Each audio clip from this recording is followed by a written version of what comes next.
to Kush News, the newscast of the African diaspora. I'm your anchor, Ochanda, daily, bringing you the top stories from Africa and the Caribbean. Let's take a look at today's news on Wednesday, July 12th, 2023. We go to Kenya, where maandamano has began.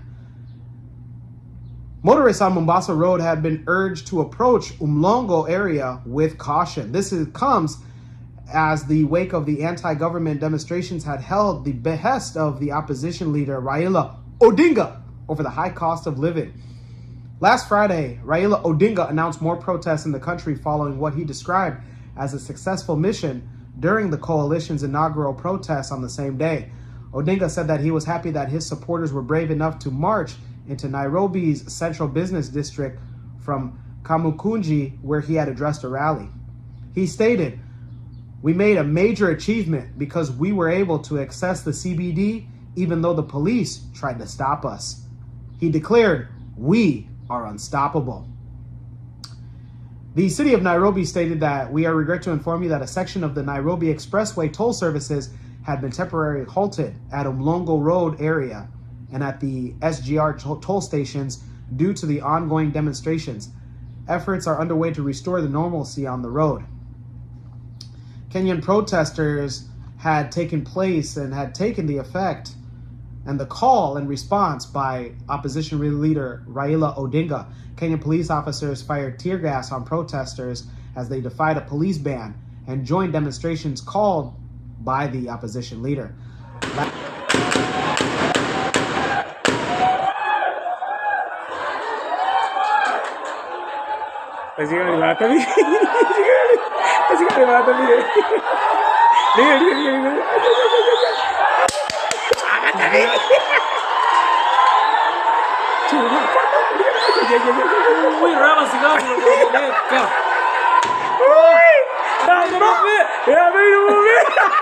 Every week against the policies of President William Ruto's government.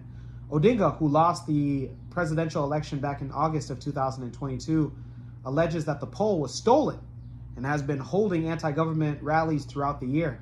Some Kenyans have expressed their concern over the protests, saying that they cannot afford the disruption caused by the demonstrations.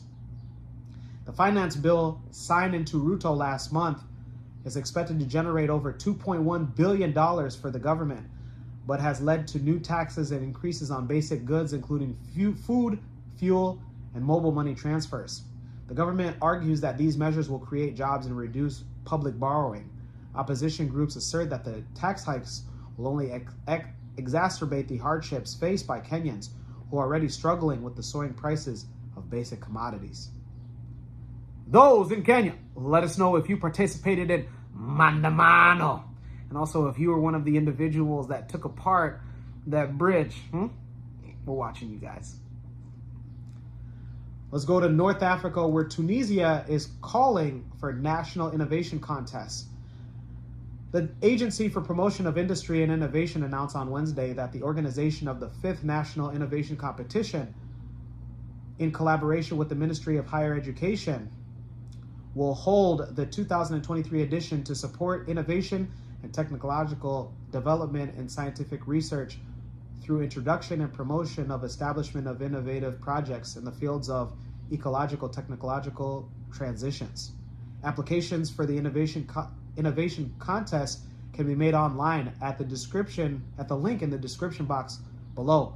Prizes will be awarded for each of the following categories: technology and digital innovation, collaborative innovation, also university research, laboratories, and units. Further, more information is available, again, in the link in the description box below. Those in Tunisia, let us know if you're going to be one of the individuals looking to be in the innovation competition. And to the Tunisian government, let Kush News know if we can come and cover that, since it's coming up here pretty soon. Let's stay in Africa, where international magazine and media has announced the Africa's richest man. For the 12th consecutive year, president of Dangote Group, Aliko Dangote of Nigeria, has emerged as the richest man in Africa.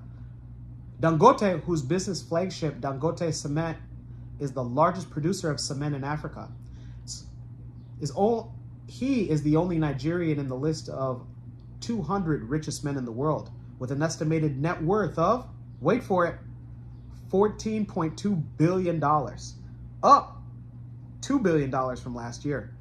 And its latest rankings of world billionaires reported that falling stocks and wounded unicorns and rising interest rates translated to a down year of the world's wealthiest people. Aliko Dangote, presently ranked 124th among the world's richest billionaires, is the only Nigerian in the top 200 world billionaires, and one of the two Africans within that bracket. The other African is South African's Johan Rupert, who deals in luxury goods and also has a net worth of 11.1 billion. Africa's richest man founded and chairs Dangote Cement, the continent's largest cement producer, as we stated. Dangote Cement has a production capacity of 51.6 million tons of cement per year. Dangote also owns stakes in the traded public company of Dangote Salt and Dangote Sugar Manufacturing. His Dangote Petroleum Refinery, touted to be the world's largest single-train refinery, and was commissioned and expected to be processing over 650,000 of petroleum for domestic consumption. The philanthropist had earlier been rated 11th out of the 50th world greatest men and women all time by Fortune magazine, an American business magazine which also had ranking of the world's largest mainly business ran by men and how they have used it to impact their society in a positive way. The 10 richest men ended up being number 1 and number 2, Bill Gates and Jacinda Ardern. The ranking of Dangote is one of the greatest business leaders that attracted comments by eminent persons around the world who described him as a worthy candidate for the nomination. Those in Africa and also Niger. As we can see, Niger no Kerilasa. Let's go to the Caribbean and end it there, where we go to the Caribbean area where Sahara's dust continues to affect air quality. Air quality across the Caribbean is continuing to be affected by the plume of Saharan dust. In an update, Antigua and Barbuda's meteorological service said that air quality levels are moderate. Spokesperson said that the air quality is down to moderate levels as a result of a particular matter, and that a fresh surge of Saharan dust is expected in the next coming days. The service warned that the dust could elevate to health problems of persons suffering from conditions such as asthma and heart disease, and that they should take precautions like limiting their outdoor activity. The Caribbean is currently in the peak months of the Sahara dust season, which runs from May all the way to September.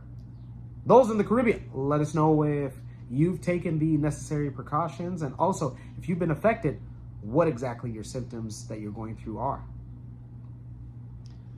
Let's end it and go to Guyana, where doctors used cow tissue to rebuild a man's heart. A team of doctors from the Caribbean Heart Institute in Guyana, were able to save a man's life by using cow tissue to reconstruct his heart.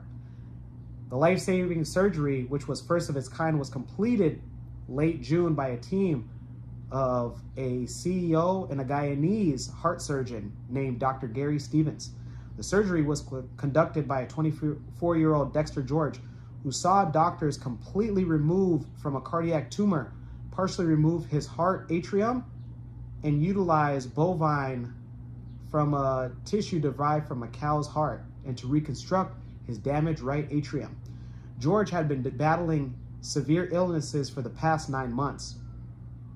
The doctor said that he was first diagnosed after a small lesion in his right atrium, initially believed to be a blood clot, rapidly grew into a massive tumor.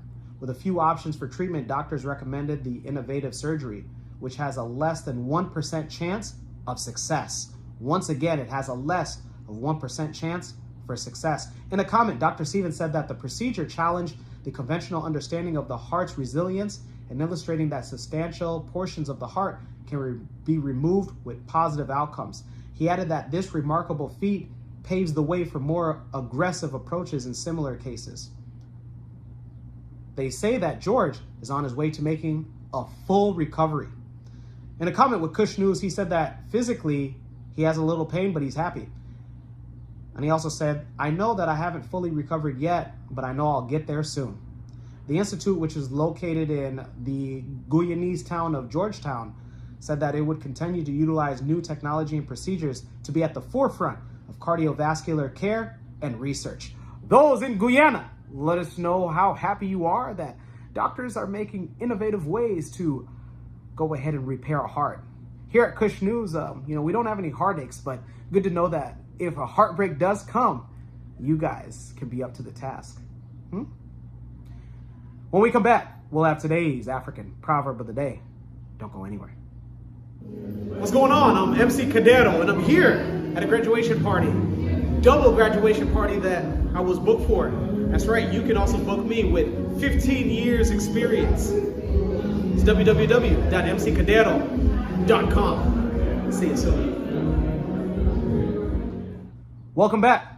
Let's take a look at today's African proverb of the day, and it comes to us from no African nation and or ethnic group, and it reads, greed loses what it has gained. Once again, greed loses what it has gained. African proverb. Yeah, why are you so greedy? Now let me talk to you, young man. Don't let the word greed also mislead you into thinking that you should be sharing everything. Remember, you should be about financial prosperity, and if you just give away everything that you have, it puts you at the same place that you started at, which is usually pretty broke. Oh, unless you had an awesome dad. Let me know your interpretation of today's African proverb of the day, as well as your thoughts, views, questions, comments, and concerns on the top stories. Don't forget to like, subscribe, hit that notification bell for today and any other time that we upload material. For Kush News on Kush Combos TV, I'm Ochanda. We'll see you soon.